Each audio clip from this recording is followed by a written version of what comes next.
Assalamualaikum warahmatullahi wabarakatuh. Perkenalkan, nama saya Zevanya Tambingon dari Prodi Manajemen Sore. Ingin mempresentasikan hasil tugas UTS pengantar akuntansi, yaitu siklus akuntansi dengan mata kuliah pengantar akuntansi dan dosen pengampu Ibu Desi Arigawati, SE, AK, MSI. Baik, langsung saja. Pendahuluan. 1. Pengertian. Pengertian siklus akuntansi atau accounting cycle dan proses akuntansi atau accounting proses adalah dua istilah yang selalu tertulis pada literatur pengantar akuntansi dan literatur akuntansi keuangan. Kedua istilah itu dipakai untuk menjelaskan rangkaian kegiatan dalam mengolah data transaksi untuk menghasilkan laporan keuangan. Meskipun kedua istilah itu selalu ditemui pada literatur pengantar akuntansi dan literatur akuntansi keuangan, namun belum tentu ditemukan rangkaian kegiatan yang standar dalam menghasilkan laporan keuangan. Tulisan ini mencoba untuk mengangkat bukti bahwa para penulis pada literatur pengantar akuntansi dan literatur akuntansi dan akuntansi keuangan menguraikan serta merumuskan proses akuntansi atau siklus akuntansi dengan uraian dan rumusan yang berbeda-beda. Pada akhir tulisan ini, penulis mencoba atau tulisan sendiri merumuskan siklus akuntansi yang semoga lebih baik. Kedua, ada pembahasan. Siklus akuntansi atau accounting cycle dan proses akuntansi atau accounting process merupakan dua istilah yang hampir sama. Proses akuntansi merupakan rangkaian kegiatan mengolah data transaksi secara berkesinambungan dalam rangka menghasilkan laporan keuangan pada akhir periode. Sedangkan siklus akuntansi juga merupakan rangkaian aktivitas yang sama, namun dilanjutkan dengan aktivitas tambahan agar accounting record siap untuk dipakai pada periode berikutnya. Aktivitas tambahan adalah pembuatan ayat jurnal pembalik dan memposting ayat jurnal pembalik itu ke akun terkait. Tulisan ini mengupas siklus akuntansi yang terdapat pada tulisan Warren, Reeve, dan Duckhat dalam bukunya Accounting, yaitu 27th edition. 1. Buku ini diduga paling banyak dipakai dalam proses belajar mengajar pada perguruan tinggi untuk mata kuliah pengantar akuntansi. Siklus akuntansi pada tulisan ini juga membahas tulisan Kieso, Weigand, dan Warfield dalam bukunya Intermediate Accounting 17th edition. Yang kedua, buku ini juga diduga paling banyak dipakai dalam proses belajar mengajar pada perguruan tinggi di Indonesia untuk mata kuliah akuntansi keuangan menengah, dan diduga juga banyak dirujuk dalam menulis buku akuntansi keuangan menengah. Selain itu, tulisan ini juga akan membahas proses akuntansi atau siklus akuntansi terdapat pada buku Kartika Hadi dan kawan-kawan. Yang ketiga, buku ini diduga akan semakin banyak dipakai dan dirujuk karena diterbitkan oleh Akuntan Indonesia. Yang pertama, ada transaksi. Transaksi usaha adalah kejadian yang dapat mempengaruhi posisi keuangan dari suatu badan usaha dan juga sebagai hal yang handal atau wajar untuk dicatat. 3 transaksi ini biasanya dibuktikan dengan adanya dokumen. Sebagai contoh transaksi yang dapat terjadi dalam suatu perusahaan adalah pembayaran rekening telepon bulanan, pembelian barang dagang secara kredit, pembelian tanah dan gedung, dan lain sebagainya. Suatu transaksi tertentu dapat menimbulkan peristiwa atau keadaan yang mengakibatkan transaksi lainnya. Misalnya, pembelian barang dagangan secara kredit akan disusul dengan transaksi lainnya, yaitu pembayaran kepada kreditor. Yang kedua, ada pembuatan bukti asli. Sebagaimana disebutkan di atas, transaksi yang terjadi biasanya dibuktikan dengan adanya dokumen. Suatu transaksi baru dikatakan sah atau benar bila didukung oleh bukti-bukti yang sah. Akan tetapi, harus pula disadari bahwa ada transaksi-transaksi yang tidak mempunyai bukti secara tertulis. Misalnya, pencurian barang dagangan. Transaksi ini merupakan transaksi yang bersifat luar biasa. Semua transaksi baik yang terjadi secara rutin atau tidak merupakan bahan untuk menyusun laporan keuangan dengan jalan mencatat dan mengolah transaksi itu lebih lanjut. Bukti-bukti asli yang dapat mendukung setiap terjadinya transaksi antara lain, ada kwitansi, ada faktur, dan bentuk-bentuk lain. Yang ketiga, pencatatan dalam buku harian atau jurnal. Transaksi dicatat pertama kali yang disebut buku harian atau jurnal. Jadi jurnal adalah suatu catatan kronologis dari transaksi entitas. Sebagaimana ditunjukkan oleh nama-nama kolom, jurnal memberikan informasi berikut. Tanggal merupakan hal yang sangat penting karena memungkinkan kapan terjadinya transaksi nama perkiraan. Kemudian ada kolom debit, menunjukkan jumlah yang didebet, kolom kredit, menunjukkan jumlah yang dikredit. Proses pencatatan mengikuti 5 langkah berikut ini. Pertama, mengidentifikasikan transaksi dari dokumen sumbernya, misalnya dari slip deposito bank, penerimaan penjualan, dan cek. Yang kedua, ada menentukan setiap perkiraan yang dipengaruhi oleh transaksi tersebut dan mengklasifikasikan berdasarkan jenisnya, yaitu ada aktiva, kewajiban, atau modal. Yang ketiga, menetapkan apakah setiap perkiraan tersebut mengalami penambahan atau pengurangan yang disebabkan oleh transaksi itu. Yang berikutnya, yang keempat, menetapkan apakah harus mendebet atau mengkredit perkiraan. Yang kelima, memasukkan transaksi tersebut ke dalam jurnal, faktur, dan bentuk-bentuk lain. Yang keempat, ada pencatatan buku besar dan buku tambahan. Pertama, buku besar atau ledger.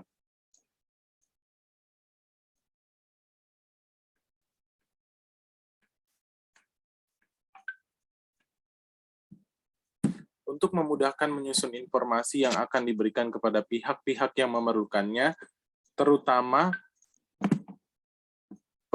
pimpinan perusahaan, maka perkiraan-perkiraan yang sudah dihimpun di dalam buku harian tersebut harus pula dipisah-pisahkan atau digolongkan menurut jenisnya. Menggolongkan perkiraan menurut jenis perkiraan tersebut dinamakan menyusun buku besar. Besar itu merupakan penggolongan perkiraan menurut jenisnya.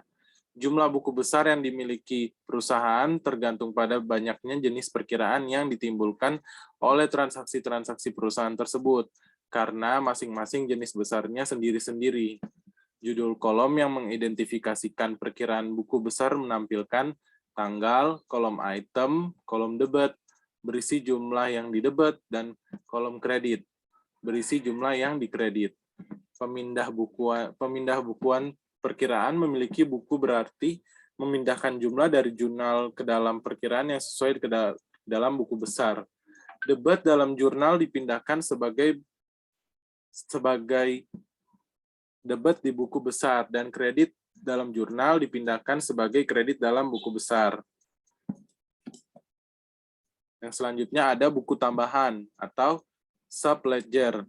Beberapa perkiraan memerlukan penjelasan secara terperinci untuk mendukung pas neraca dan perhitungan laba rugi. Pada perkiraan piutang diperlukan penjelasan kepada siapa kita berpiutang atau nama langganan dan berapa saldo masing-masing langganan. Pada perkiraan hutang diperlukan penjelasan kepada siapa kita berhutang atau nama kreditur dan berapa saldo masing-masing kreditur. Untuk mengetahui perubahan saldo dari tiap-tiap langganan atau kreditur, dibukalah perkiraan untuk tiap langganan atau kreditur. Kumpulan yang dari terpisah perkiraan ini disebut buku besar tambahan atau buku tambahan. Perkiraan masing-masing langganan yang membentuk buku besar tambahan disebut buku besar langganan atau buku besar piutang. Demikian juga perkiraan masing-masing kreditor yang membentuk buku besar tambahan disebut buku besar kreditor atau buku besar hutang. Yang kelima, ada neraca jalur dan jurnal penyesuaian. Setelah seluruh transaksi selama periode dibukukan di buku besar, dihitung. Setiap saldo masing-masing perkiraan akan memiliki saldo debit, kredit, atau nol. Neraca saldo adalah suatu daftar dari saldo-saldo perkiraan ini, dan karenanya menunjukkan apakah total debit sama dengan total kredit. Jadi, suatu neraca saldo merupakan suatu alat untuk mengecek atas kecermatan pencatatan dan pembukuan. Dalam neraca saldo, terdapat hampir semua perkiraan pendapatan dan beban perusahaan. Dikatakan hampir semua, karena masih ada pendapatan dan beban yang mempunyai pengaruh lebih dari satu periode akuntansi. Itulah sebabnya neraca ini disebut dengan neraca saldo yang belum disesuaikan. Untuk itu, diperlukan jurnal penyesuaian. Jurnal penyesuaian adalah ayat jurnal yang dibuat pada akhir periode untuk menempatkan pendapatan pada periode di mana pendapatan tersebut dihasilkan dan beban pada periode di mana beban itu terjadi. 7 jurnal penyesuaian akan membuat pengukuran laba periode tersebut lebih akurat dan memperbaharui perkiraan aktiva dan kewajiban, sehingga memiliki nilai sisa yang tepat bagi laporan keuangan. Dengan kata lain, melalui jurnal penyesuaian dapat ditimbulkan perkiraan yang tidak kelihatan. Perkiraan-perkiraan yang memerlukan penyesuaian antara lain ialah 1. Biaya-biaya yang masih harus dibayar. Yang kedua, pendapatan yang masih harus diterima. Yang ketiga, biaya-biaya yang dibayar lebih dahulu. Yang keempat, pendapatan yang diterima lebih dahulu. Yang kelima, penyusutan bangunan, mesin-mesin, dan lain-lain. Yang keenam, pemakaian perlengkapan atau office supplies and store supplies. Yang ketujuh, kemungkinan piutang tidak dapat tertagih. Yang kedelapan, persediaan barang dagangan. Yang keenam ada laporan keuangan. Cara penyiapan laporan keuangan yang terbaik adalah mempersiapkan laporan laba rugi terlebih dahulu, disusul dengan laporan perubahan posisi keuangan, dan terakhir adalah neraca. Elemen penting yang harus ada dalam laporan keuangan adalah nama perusahaan, nama laporan, tanggal atau periode yang dicakup laporan, kemudian rangka laporan tersebut. Yang pertama, ada laporan laba rugi, mencerminkan laba bersih atau kerugian bersih yang diperoleh dengan mengurangkan beban dari pendapatan. Karena pendapatan dan beban juga merupakan perkiraan laporan perubahan posisi keuangan. Maka selisih antara pendapatan dan beban tersebut, atau laba atau kerugian bersih, akan dipindahkan ke dalam laporan perubahan posisi keuangan. Yang kedua ada modal dalam neraca. Jadi nilai sisa akhir dalam laporan perubahan posisi keuangan akan dipindahkan ke dalam neraca. Nilai ini merupakan elemen keseimbangan yang paling akhir dalam neraca. Yang ketujuh, ada jurnal penutup. Jurnal penutup ialah ayat jurnal yang memindahkan nilai sisa, pendapatan, beban, dan pengambilan pribadi dari masing-masing perkiraan ke dalam perkiraan modal. Pendapatan yang akan menambah modal memiliki dan beban serta pengambilan pribadi akan mengurangi modal pemilik. Pada saat ayat penutup dipindah bukukan, maka perkiraan modal akan menyerap dampak dari nilai sisa perkiraan sementara tersebut. Walau demikian, pendapatan dan beban akan dipindahkan terlebih dahulu ke dalam perkiraan yang bernama ikhtisar laba rugi, yang akan mengumpulkan jumlah total debit dari seluruh jumlah beban dan total kredit dari seluruh jumlah pendapatan pada periode tersebut. Perkiraan ikhtisar laba rugi merupakan suatu tempat penyimpanan, sementara yang akan digunakan pada proses penutupan. Kemudian nilai sisa dari ikhtisar laba rugi tersebut akan dipindahkan ke dalam modal. Kemudian langkah-langkah penutupan perkiraan suatu perusahaan sebagai berikut. 1. Mendebet setiap perkiraan pendapatan sebesar nilai sisa kreditnya, mengkredit ikhtisar laba rugi sebesar jumlah total pendapatan, Ayat jurnal ini memindahkan jumlah total pendapatan ke dalam sisi kredit dari ikhtisar laba rugi. Yang kedua, mengkredit setiap perkiraan beban sebesar nilai sisa debitnya. Mendebet ikhtisar laba rugi sebesar jumlah total beban. Ayat jurnal ini memindahkan jumlah total beban ke dalam sisi debit dari ikhtisar laba rugi. Yang ketiga, mendebet ikhtisar laba rugi sebesar nilai sisa kreditnya dan mengkredit perkiraan modal. Yang keempat, mengkredit perkiraan pengambilan pribadi sebesar